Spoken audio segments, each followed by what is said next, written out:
For 11 years, the window across the street was always dark. The house was empty. Everyone knew that.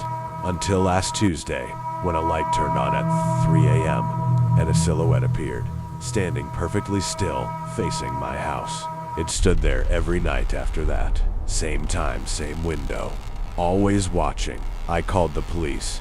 They searched the house. Found nothing. No furniture. No footprints. No power connection.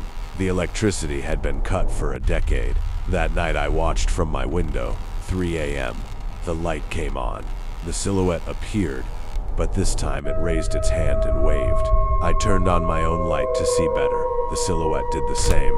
I stepped closer to the glass. He stepped closer too, and that's when I understood. There was no house across the street.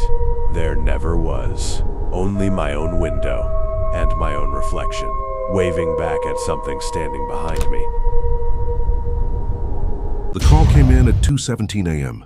A man's voice, calm, quiet. "There's going to be a murder," he said. "At 14 Crane Street, 3rd floor, room 9. The victim's name is Daniel Rowe." Detective Hale took it seriously. He arrived at 14 Crane Street within the hour. Room 9, 3rd floor. Daniel Rowe, dead, exactly as described. The timestamp on the call was 2:17 a.m. Time of death, confirmed by the coroner, was no earlier than 4 a.m. The call came in 2 hours before the murder happened. Hale pulled the audio file again. He listened to the voice. Slow, calm, quiet. Then his hand went cold. He recognized it. It was Daniel Rowe's voice. The victim had called to report his own murder before it happened. How did he know? There's a subway station in Chicago that doesn't appear on any official map. Commuters call it Hollow Station. It shows up sometimes between Monroe and Jackson on the Red Line, just for a few seconds. A dim platform, flickering lights, and people standing there, always facing away from the train. The MTA has no record of it. Engineers who've reviewed the tunnel schematics say the space shouldn't exist. There's simply no room between those two stations for another platform. But the reports go back decades. A conductor in 1987 filed an incident report, said he saw a woman in a yellow coat standing at the edge of the platform as the train passed through. He slowed down instinctively. She didn't move. She didn't turn. The train passed her in the dark, and when he looked back through the rear window, the platform was gone. Last month, a Reddit thread collected over 400 testimonies from passengers who'd seen it. Same details every time. Dim lights, still figures, no movement. One user posted something different, though. He said the train stopped there once. Doors opened, cold air rushed in, and one of the figures slowly turned around. He said it had his face. He deleted the post an hour later. His account has been inactive since. Nobody rides the Red Line alone after midnight anymore. And if you ever feel the train slow down between Monroe and Jackson, don't look at the platform. Some places exist between what is real and what remembers you. There used to be a toy shop on Mercer Street. No sign out front, no website, no listed phone number. But every child in the neighborhood knew exactly where it was. And every parent swore they had never taken their child there. The shop appeared sometime in the late 1990s. Nobody remembered it opening. One day it simply wasn't there. And then it was. The window display never changed. Same porcelain dolls, same wooden music boxes, same tin soldiers standing in perfect formation. Children would press their faces against the glass for hours. Parents would pull them away. The children never cried. They just kept their eyes on the window and smiled. A woman named Diane grew up on that street. She said she went inside once. She was 7 years old.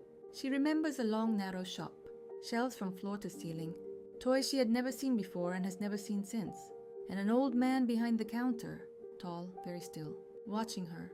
She said he never blinked, not once. Not the entire time she was inside. When she went to leave, he called her by name. She had never told him her name. She ran home, told her mother. Her mother walked to the shop the very next morning. There was nothing there, just a blank wall.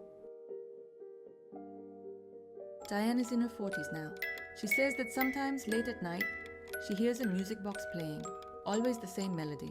She looked it up once, spent years trying to identify it. No match was ever found. But her 7-year-old daughter came home from school last week and started humming it. Unprompted. Perfect pitch. Every single note.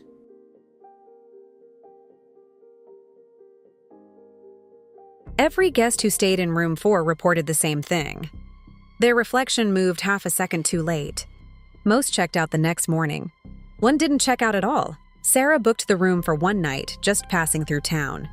The hotel was old, cheap, half empty. The receptionist hesitated before handing her the key to room 4. She noticed it while brushing her teeth. Her reflection blinked. After she did, just barely.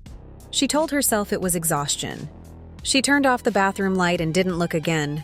At 2 a.m., she woke up to find the mirror angled differently than before. It now faced her bed directly. She hadn't touched it. She told herself the wind must have shifted it. There was no window open. Unable to sleep, she searched the room and found a loose floorboard. Underneath, a stack of identical room keys, each one engraved with a different date, and a journal from a previous guest, ending mid-sentence. The journal's last entry read, "The mirror doesn't show a delay. It shows the future. Whatever you see your reflection do, you will do exactly that seconds later. Mine showed me leaving through the door. I never made it." Sarah looked up at the mirror. Her reflection was already standing by the door, smiling when she was still sitting on the bed. The hotel never found her body. They only found her reflection, still in the mirror, waiting for the next guest. Everyone at the office felt sorry for Marcus. Quiet, overlooked, bullied for years. I felt sorry for him too, until I found what was in his desk. Marcus had worked at Harlow & Associates for 11 years. Never promoted. Never invited to lunches.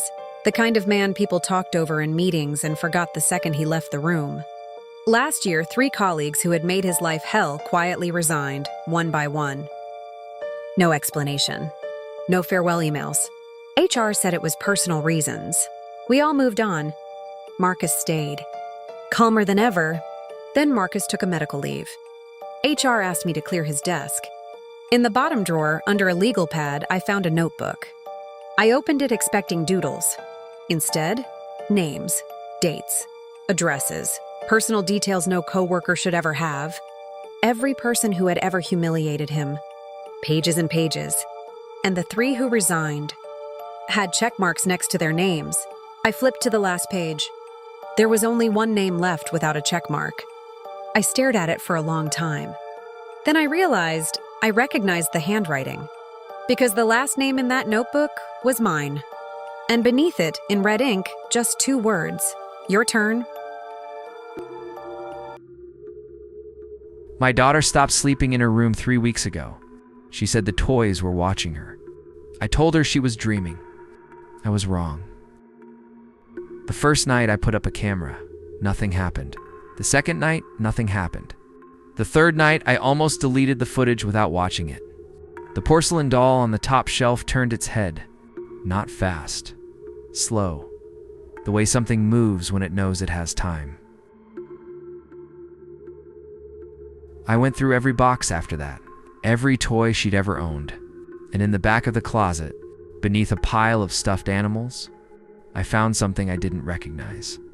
A clown, small, hand-painted, mouth stretched too wide to be a smile. I asked my daughter where it came from. She said, "The woman in the wall gave it to me. She said it was so I'd never be lonely." I threw the clown in the trash that night, put the bag outside, locked the door. In the morning, it was sitting on my daughter's pillow, and it was facing the camera.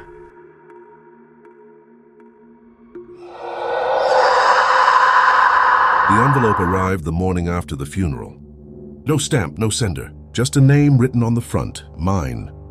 Inside was a photograph of the crime scene, one we had never released to the public, and a note that read, "You arrested the wrong man." I had worked that case for 8 months, testified at the trial, watched an innocent man walk into a cell, and the real killer had been standing in the photo the entire time. His name was Victor Hale, a man the city believed was dangerous, a man I had helped destroy. I had 48 hours before his execution. But here's the part that kept me awake. The handwriting on that note. I recognized it. It was mine.